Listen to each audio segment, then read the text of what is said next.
Pada video kali ini akan dijelaskan bagaimana menginput dan merunning data model dengan penyesuaian terlebih dahulu. Edit input dan run SWOT.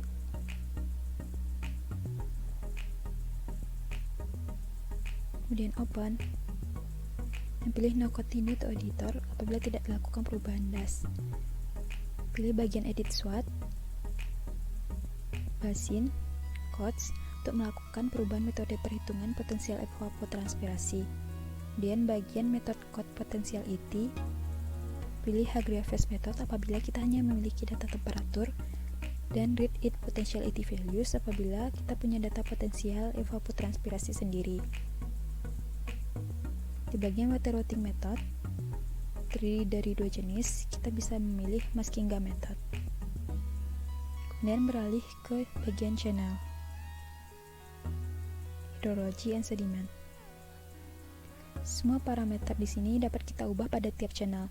Perubahan yang dilakukan harus disesuaikan dengan bagaimana tutupan lahan dibangun dan dikelola, sehingga kita harus melihat pada bagian HRU, bagian properties. Di contoh kali ini, pengaturan tutupan lahan terdapat hutan, pertanian, dan padang rumput. Namun kita tidak tahu bagaimana tanaman tersebut tumbuh dan di lahan yang mana, sehingga kita harus menuju land use management untuk mengetahuinya. Pada bagian ini kita ketahui bahwa tanamannya terdiri dari pertanian, hutan, dan padang rumput, dan kita juga dapat mengetahui komunitas tanamannya. Pada komunitas pertanian hanya terdapat satu tanaman, sehingga kita dapat menambahkan tanaman lain dengan memasukkan tanaman yang diinginkan, misalkan banana.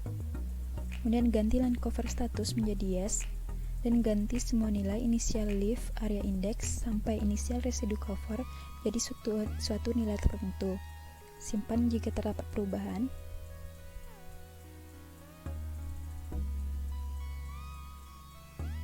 Sekarang kita tahu tanaman apa yang tumbuh di tiap HRU.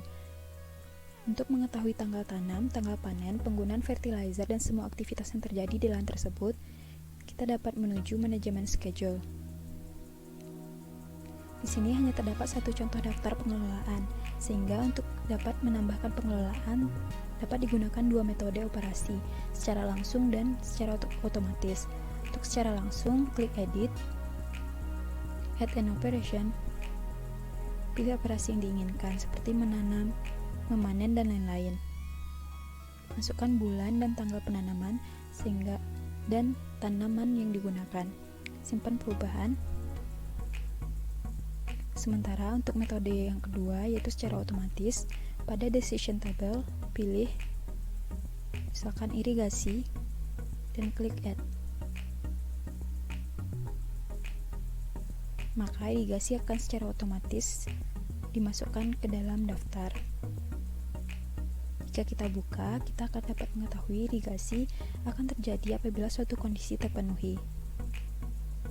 Untuk selanjutnya, parameter pada curve numbers, conservation practice, and mannings dapat kita ubah secara langsung, namun akan lebih baik menggunakan kalibrasi untuk mengganti parameter tersebut.